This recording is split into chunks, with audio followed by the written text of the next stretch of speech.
Good afternoon, everyone. On behalf of Paraclete Press, welcome to our virtual launch today of the 10th anniversary edition of Catching Fire, Becoming Flame by Father Albert Haase. My name is Rachel McKendry. I'm the publicist here at Paraclete. Thank you so much for joining us today. A recording of today's launch will be available later on to share with anyone who couldn't make it. And we will also, of course, let you know how to get copies of Catching Fire, Becoming Flame, and all of Father Albert's books with Paraclete. And we'll also let you know how you can access his amazing videos. They're all streaming online now. All of these are such amazing teaching tools for individuals, churches, and small groups. And Paraclete is so blessed to be able to carry these. So thanks to you, Father Albert. If everyone could take a moment to find the Q&A button at the bottom of your screen, at the chat bar. If you're following us on Facebook, I'll keep my eye on the chat there too. Father Albert and I'll talk about the book for a few minutes. We'll have a few questions and then we'll be so happy to open it up to all of you for any of your questions for Father Albert. So again, Father Albert, thank you so much. I just have to hold up. I told him I would. Here's the original. That's the original. And here's the new and improved Catching Fire, Becoming Flame. Well, first of all, Rachel, I am really delighted that so many people are able to join us today. I believe at last count there was about maybe 152 people who have signed up. And I just presumed that people were all zoomed out. I thought they would be like me, and the last thing that they would want to do would be to enter another Zoom session again. So I'm simply delighted that so many people are in, and I'm also really delighted that so many people are interested in the book. When I wrote the book 10 years ago, and I actually wrote it because, as I mentioned in the foreword to the 10th anniversary edition, I actually wrote it because a woman came up to me. I was doing some teachings on the spiritual life in a suburb outside of Chicago in Libertyville, Illinois. And a woman came up, and we had about maybe 100 people attending that one-day workshop. And I remember a woman came up to me and she said, Father, she said, all of our churches have these Bible studies. And so for people who are interested in scripture, they get to have a full smorgasbord of things to choose from. But people like me and like all of us here, we're interested in the spiritual life. And she said, why don't you think about writing down some of this stuff and maybe even recording it on video for us to use at our churches. And when she said that, it dawned on me again, what she was saying was so true, that before Catching Fire, Becoming Flame, and then with the second video, Keeping the Fire Alive, there really wasn't anything available for those of us, who are interested in the spiritual life and spirituality. Yeah. So it took me about 2 weeks to figure out what I wanted to put in the book. And then I started the long process of writing the book. Well, then when you contacted me, I guess it was about 4 or 5 months ago, and told me that Paraclete Press was interested in doing a 10th anniversary edition, I right away said to myself, this is great, because over the years, as I have returned to the book, I saw 5 major drops. Things that should have been addressed in the original book and that I just wasn't aware of when I first wrote the book. When I first wrote the book, I specifically wrote it for people who are just beginning in the spiritual life, but also for people who are seasoned in the spiritual life. And as I mentioned in the introduction to the 10th anniversary edition, I really kind of think of this book now as a literary spiritual director. That whether somebody is just beginning in the spiritual life, or if they're more seasoned and they have some questions or issues, they can always use this book as a great resource. But let me tell you why or how I decided to add those 5 new chapters.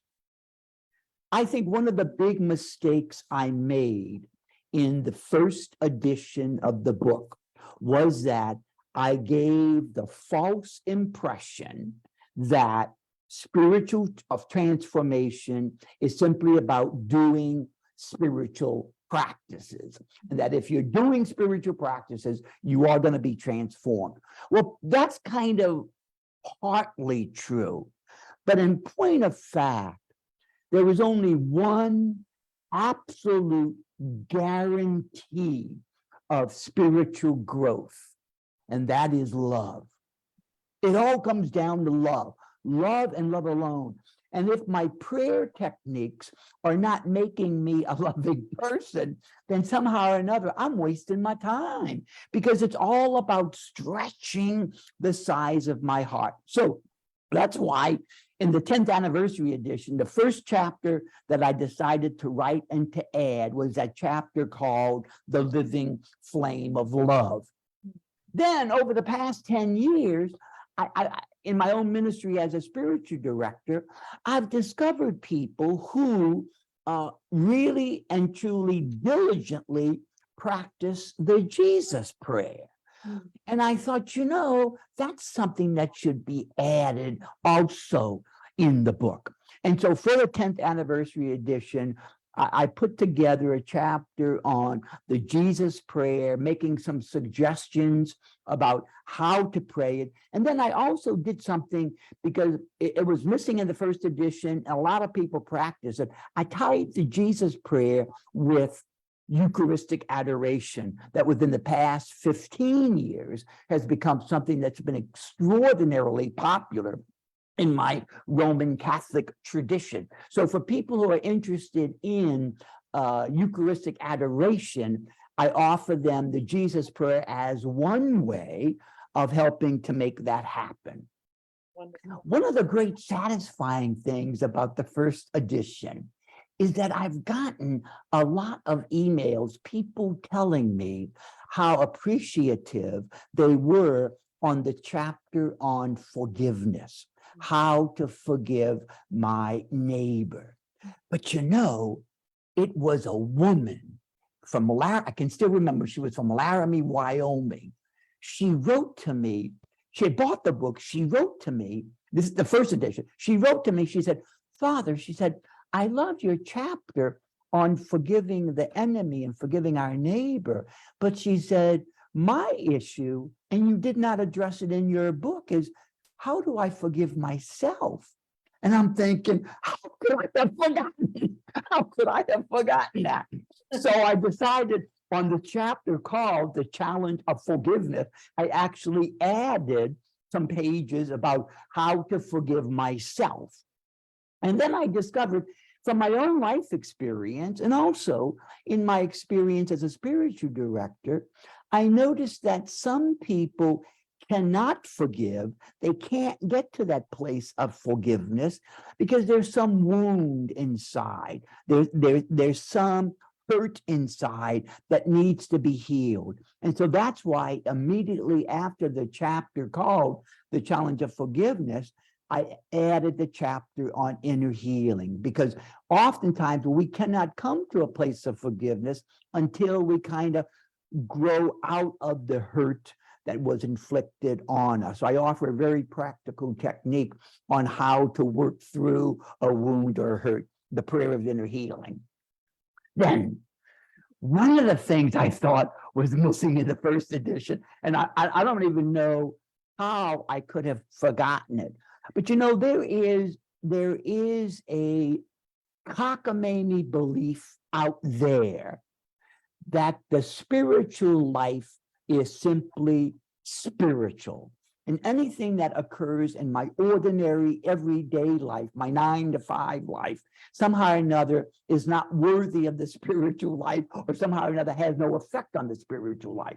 So I wanted to challenge that view. And so I wrote a chapter on hospitality as a spiritual practice, because people don't realize that when I invite someone to my table to eat, or when I invite someone to my home in order to spend the night, that's like praying. It's like saying a rosary. That's like praying with scripture. It is a spiritual practice. And I think oftentimes we forget that. So I really wanted to kind of highlight that. And that's why I added a chapter on hospitality. And then finally, the last chapter that I was itching to write was, it's been real popular now, maybe over the past, 10 years, maybe 12 years. There's been this real popular suggestion that of the importance of living in the present moment. Everybody tells us, you got to live in the present moment. You got to live in the present moment.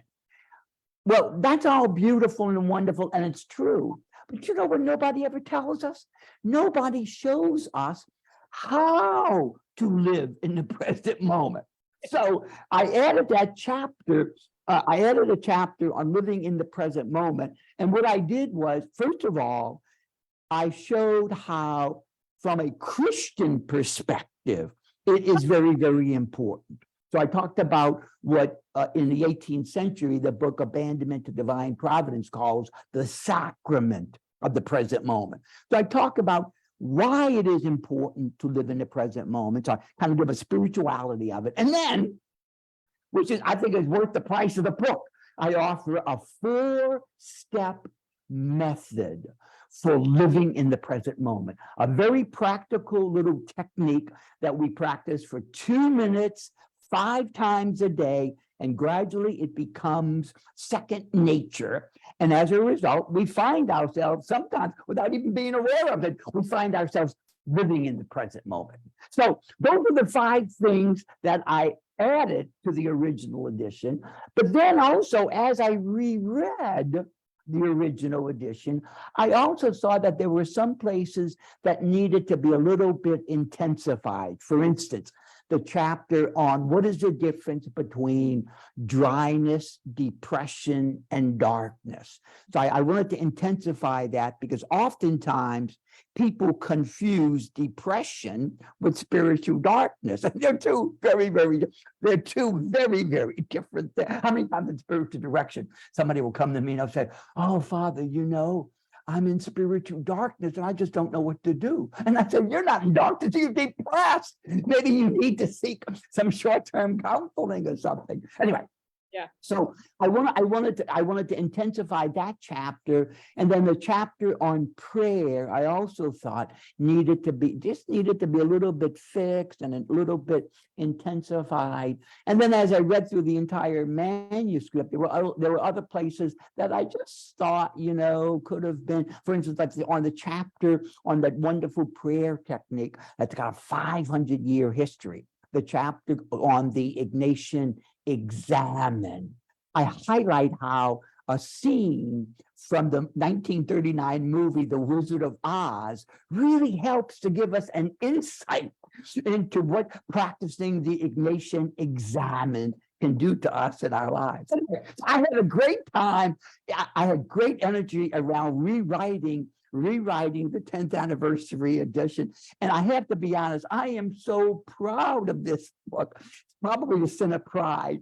I am so proud of this book, but I'm also so grateful to you and the wonderful community of Jesus at Paraclete Press that has really taken such an interest in my work and has allowed me to kind of really delve into my ministry in terms of writing in the area of Christian spirituality. So I want to thank you and all Bob Edmondson and all the great people at Paraclete for that.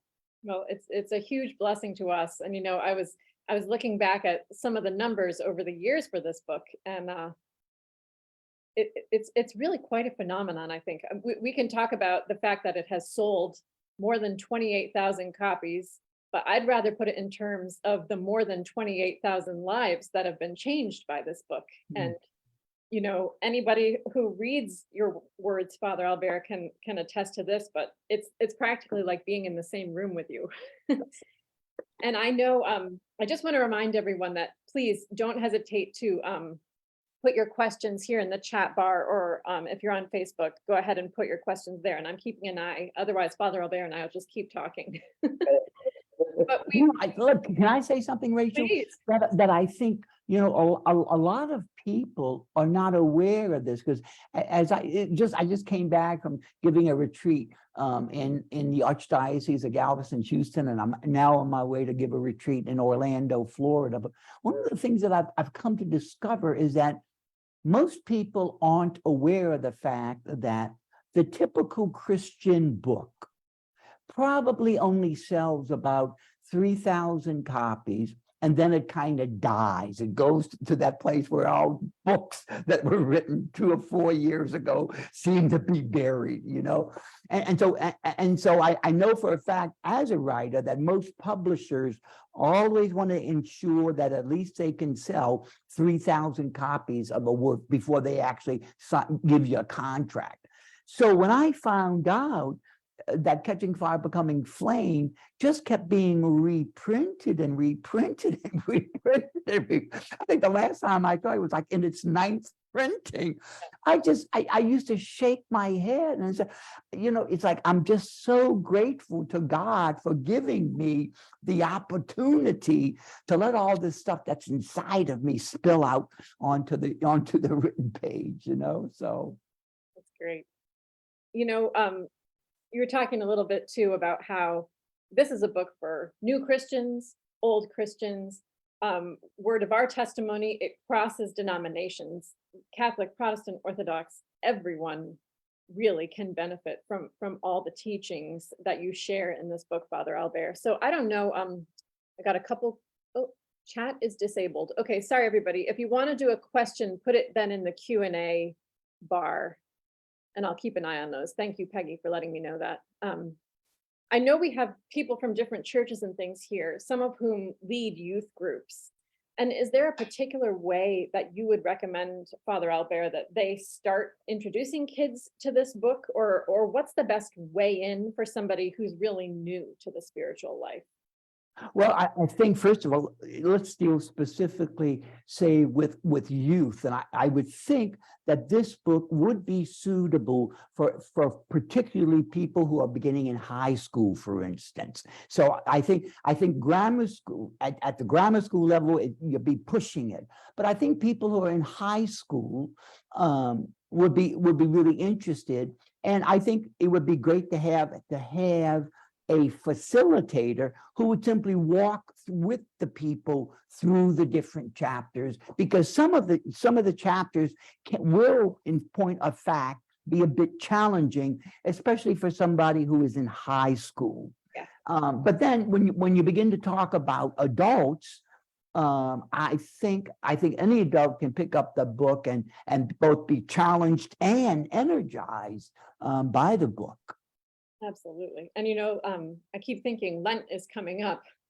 I can't Right. think of a better way to get Lent fired up, no pun intended, than by diving into this. And talking about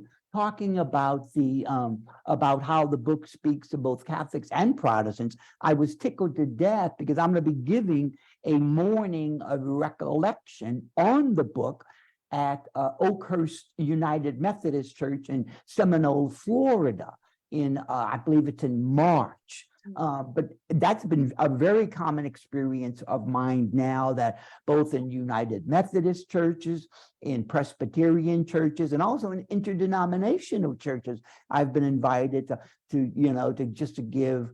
give talks on the book, because I think one of the things that people aren't aware of, and it just needs to be stated explicitly, and that is, we all are called to be in a relationship with God. We're all called to that, and God has a deep yearning and a voracious enthusiasm to come more deeply into my life.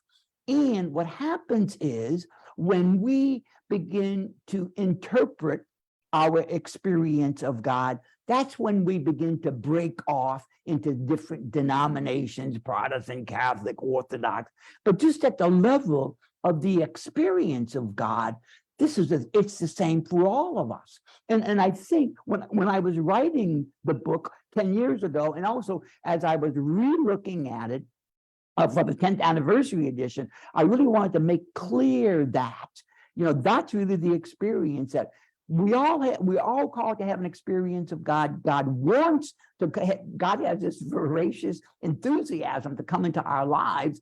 And at that level, we're all the same. It's only when we begin to interpret that we begin to break off and fragment into our religious denominations. Yeah, that's so true.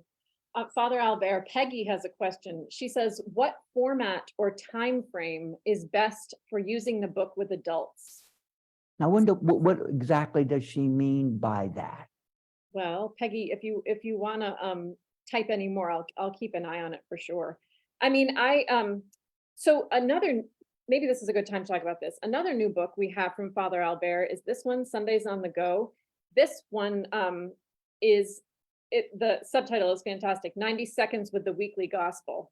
This one is definitely broken into week by week reading formats, more like a weekly devotional almost. Catching Fire isn't quite organized that way. I mean, the chapters are sort of, I wouldn't call it a bite-sized chunk. I would call it a full meal. So I don't know, Peggy, if you're wondering about, do you take a chapter a week? Do you how do you work it through with adults? So I see Peggy's question now is how many sessions, only small group sessions or larger groups? And I would answer Peggy by simply saying both would be possible, because I know for a fact that there are a lot of small groups in churches, whether they be like women's group, men's group, and small groups of maybe men 5 to 10 people. And what they do is they'll read like 3 chapters, and then they come together to discuss them. And as I did in the first edition, and now 10 years later, when I updated, each chapter has 3 reflection questions. And so those reflection questions can be used to spur discussion, but also if I'm reading it just for myself, it gives me a way to kind of enter into the material of the chapter and to see what does it say to me in my own personal life. And thank you, Rebecca Brunel. She's one of my big fans. She just says she loves Sundays on the Go. Thank you, Rebecca. I appreciate that. I know Becky from my days in the Diocese of Austin. Oh, wonderful. Thanks, Rebecca.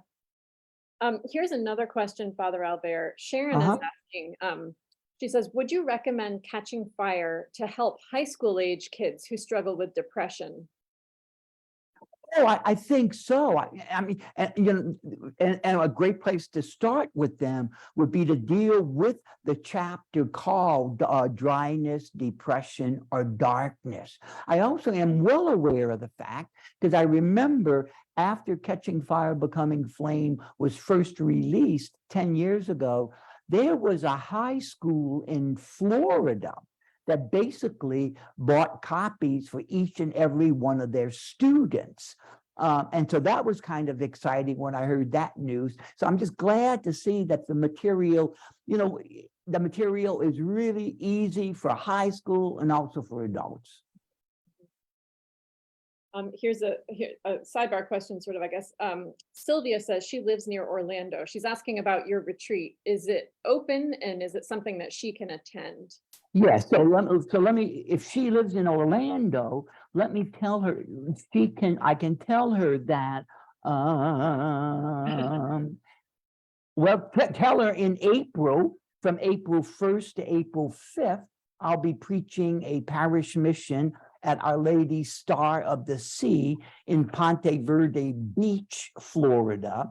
And then next month, from February 4th to 8th, I'll be at St. Teresa's Church in Bellevue, Florida, preaching a parish mission. The retreat that I'm preaching this weekend in Orlando is a closed retreat because it's for the men who are permanent deacons in the Archdiocese of Orlando. Great. Thank you so much. So there you go, Sylvia. I hope that answered your question. Wonderful. Just checking in here. Father Albert, we talked some about new Christians. We talked some about older Christians getting back into, maybe realizing that they've lost some of their spark. and you know, what they can do to sort of recharge things. And in that way, I think this book really is one that you can take some quiet time with yourself. You don't necessarily have to do it with a group. A group might be helpful for support, obviously, but can you talk about, I don't know, how, and maybe this is partly to do too with the DVDs that are now available on streaming. Is there a particular way that you would recommend to somebody to go about sort of re-diving in here with these? What I would do, especially like for a small group that wants to utilize the streaming videos, what I would always suggest is, first of all, would be to assign homework before the session. So like if they're gonna stream the very first of the six talks on Catching Fire, Becoming Flame, the first talk is on the spiritual journey. So I would invite them to, first of all, read that before they sit down to watch the first presentation. Each presentation, of course, is 30 minutes long, so it's a nice size. So people come together, and maybe there's an opening prayer.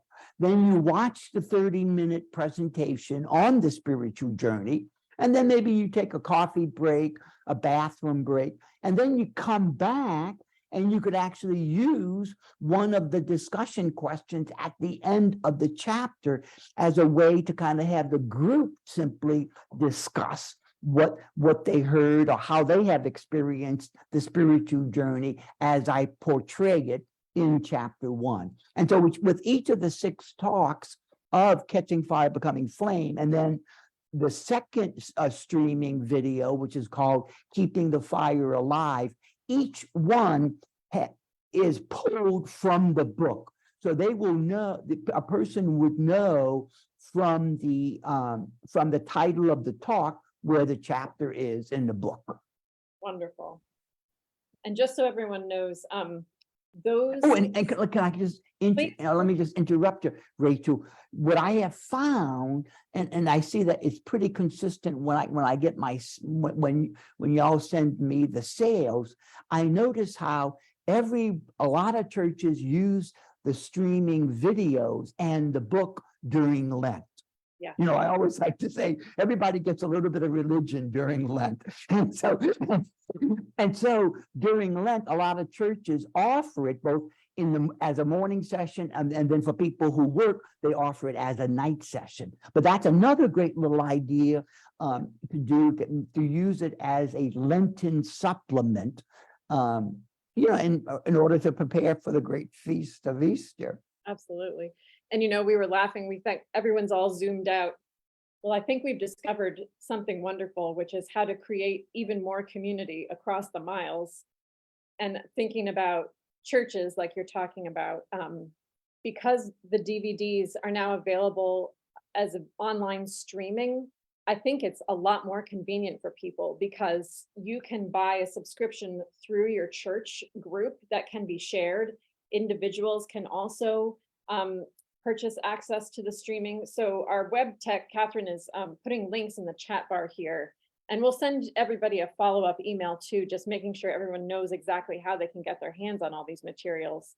But it really has become more convenient than ever to get them into everyone's hands. So just I really encourage people to take advantage of that. If you can't invite Father Albert to your church, this is the best way to hear the message straight from him.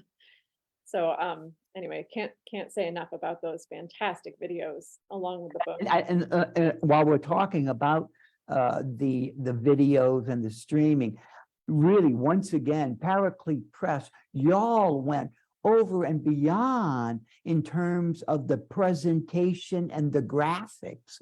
Somebody who watched one of the streaming videos emailed me and said, you know, Father Albert, all of those graphics, Paraclete Press makes it look like you actually know what you're talking about.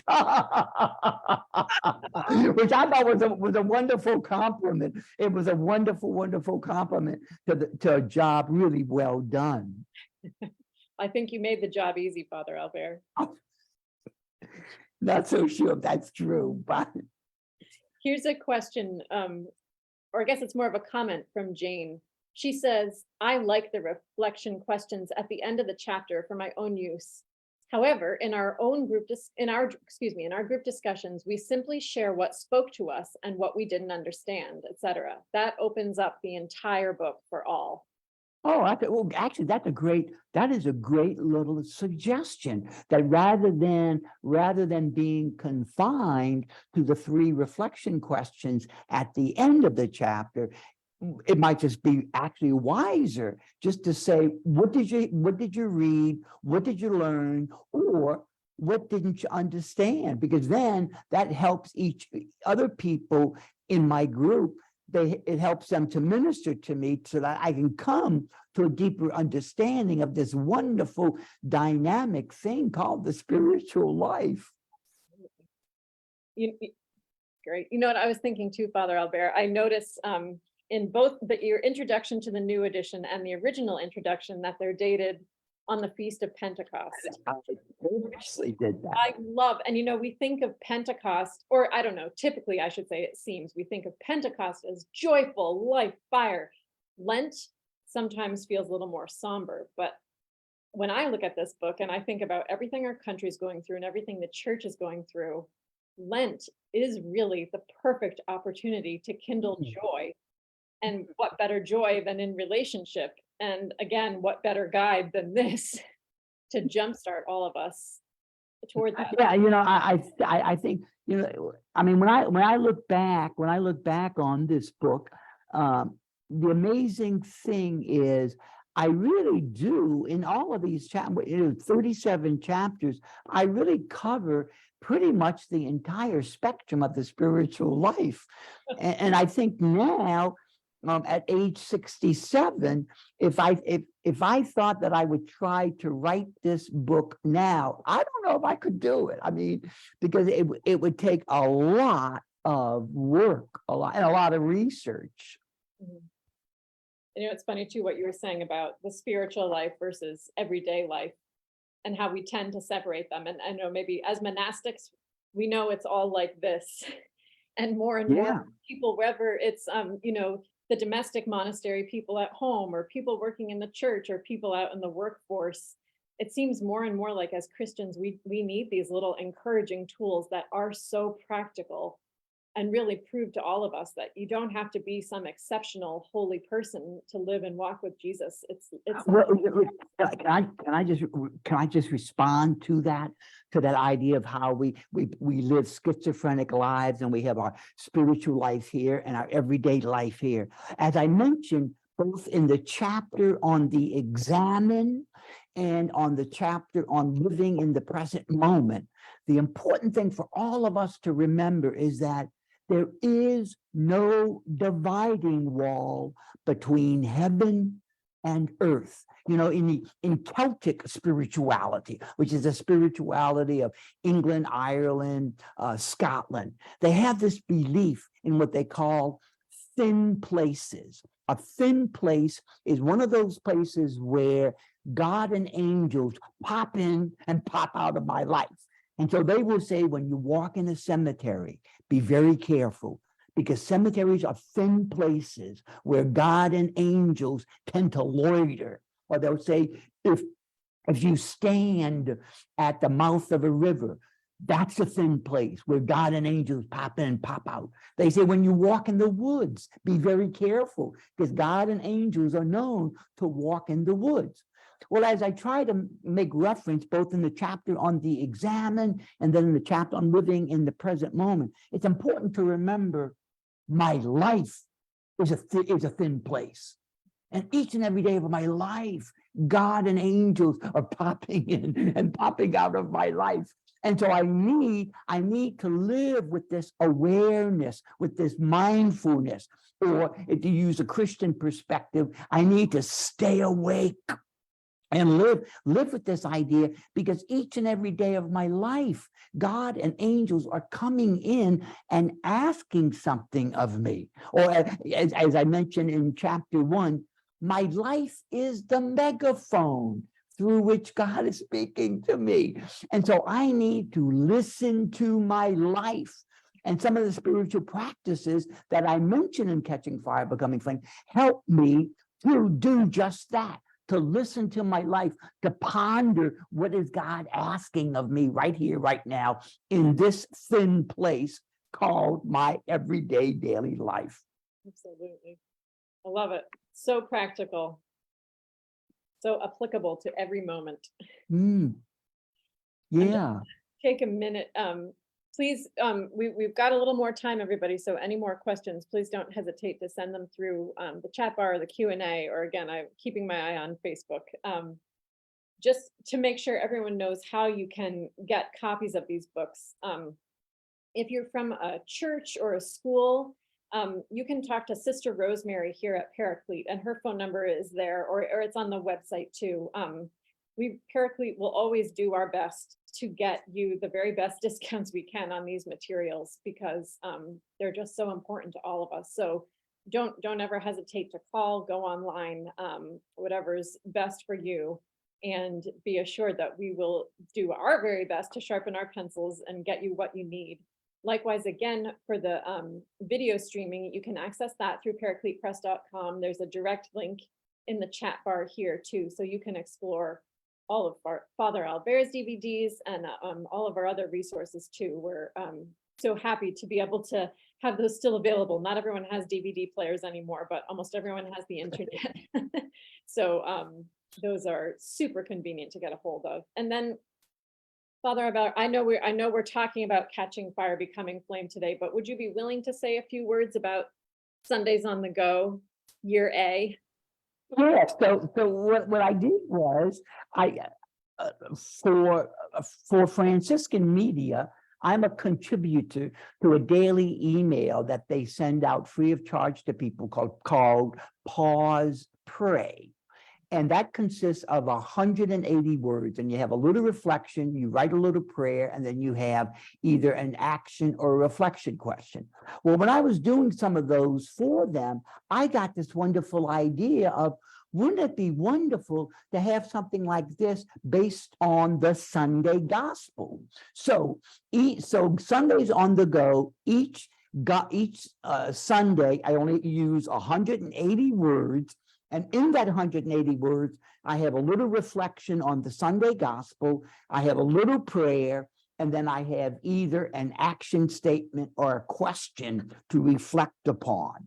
And so it's just a great little way, for people to kind of stay in touch with last Sunday's gospel, or a great little way to prepare for the upcoming Sunday's gospel. And I've noticed a lot of people have bought the book for their pastors and the people who minister to them in the parish. A lot of people have bought it for people who are homebound, who can't get to church on Sunday. So it's a great little way for them to kind of stay in touch with the larger Christian community. So it's really amazing how people have very creatively offered that book, both to their pastors, their clergy people, people who are homebound, people who are working in the parish, sending it. Also, I've noticed a lot of people now are also sending it to their college students who are away from home, as just another way to kind of make them aware of the fact of,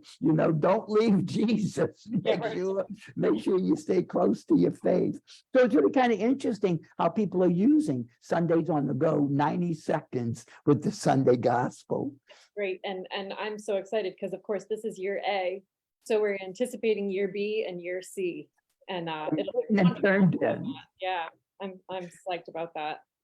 Anyway, well, thank you so much, Father Albert. I'm not seeing any more questions coming in. If people have them, again, like I said, we'll send you a follow-up email to this talk for everyone who registered. So you'll have all the information on how to get the books, how to access the DVDs. Any more questions, feel free to send them my way, and we'll do our best to get you the answers you need. So let's see, is there anything else I need to tell you? And at Paraclete, everything's available directly from Paraclete. We always encourage you to go to your local bookstore first. And if they don't carry Father Albert's books, have them get in touch with us. Because again, we just want to make these as widely accessible as possible. So we appreciate your help with that. Can I just say something about that, Rachel? Because I think people are not aware of the fact that the mom and pop Christian bookstore, they are closing right and left because there is this humongous behemoth called Amazon.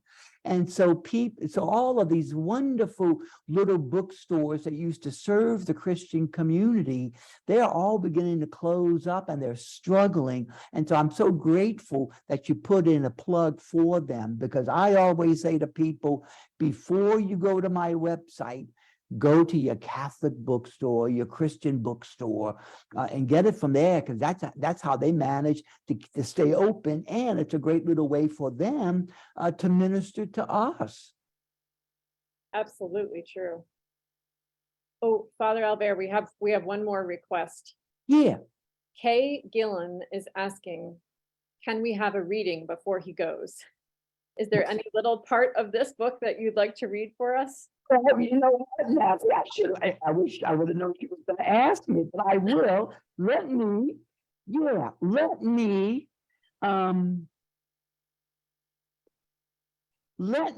read. This is at the bottom of page 98. So I'm talking about the 5-step prayer technique called the examine. The examine is not an examination of conscience when I focus on myself. In an examination of conscience, I focus on myself, I focus on my weakness, I focus on my sinfulness. The goal of an examination of conscience is to heighten my awareness of my weakness and my sin. So the goal is conversion. With the Ignatian examine, rather than focusing on how I live today, what I do in the examine is I look over the past 8 hours and I ask myself, where was God in my life today? Where was God calling me? Where was God challenging me? Where was God pushing me? And the heart of the examine is that 3rd step called the review, where I go back and I review the day hour by hour, minute by minute. Let me read just 2 paragraphs that I wrote in the new edition that are not found in the original edition regarding that 3rd step where I go through my day hour by hour, minute by minute. This is what I wrote. And I've already alluded to it, but let me read it. I think it's very, my great sin is I really do think I'm clever. It's my sin. And also, Rachel, you know what the friars say behind my back? You know what they gossip about me? They always say, Albert is a wonderful guy. He's so sincere. He's just got one character flaw. And that is, he loves to hear himself talk. And it's true. I admit it. I do. Let me just read 2 paragraphs about the 3rd step of the examine, where you review your day and ask where God was. This is what I wrote. An early scene from the 1939 movie, The Wizard of Oz, might prove to be a helpful analogy for this 3rd step. The movie begins in black and white. After Dorothy's house falls on the Wicked Witch of the East, Dorothy emerges from her bedroom and discovers she has landed in Munchkin Land. Suddenly, the movie turns to Technicolor. Glinda, the Good Witch of the North, appears and invites the Munchkins to show themselves by singing, come out, wherever you are." In the 3rd step of the review, we attempt to see our lives not in the black and white shade of its ordinariness, but in the technicolor of its extraordinariness as a meeting place for the living God. Remember how I mentioned the thin places of Celtic spirituality in chapter 10? These are the places where the supposed wall separating the divine from the human is exceptionally low and permeable. Our daily life is a thin place. And so we turn our attention to God, rummage through the events of the day, and with Glinda, the good witch of the north, we sing, come out, wherever you are. And you know, God does. God does. And so by practicing the examine, I really do get to heighten my sensitivity to how God is always coming in my life. Let me read that, because I think it's a great analogy for all of us. If we can just grow in that awareness. Another way of saying it is, no matter what spiritual practice I have, no matter how I pray, my prayer should make me prayerful. It should make me more aware of God's presence in my life. It should transform me, what the Jesuits call being a contemplative in action. That as I go through my life, I'm keeping an eye out for God. Or in my Franciscan tradition, Francis talks about having the spirit of prayer and devotion. That no matter what I do, I somehow or another am trying to nourish that reality. Wonderful. Perfect. He does love to hear himself talk, doesn't he? Thank you, Kay. That was a great recommendation. Thanks, Father Albert. Yeah, Sylvia says, love that. I think we all do. I think everyone agrees. Fantastic. Well, thank you so much, Father Albert. Feels like we've had a mini retreat. It's not even Lent yet, but we're so fortunate. Thank you, Father. And thank you to all of you for coming. And again, never hesitate to shoot any questions our way. Call us up, or you can find us online easily, or here on Facebook, social media, wherever it is. We're here for you, and our goal is to serve. So let us know how we can help.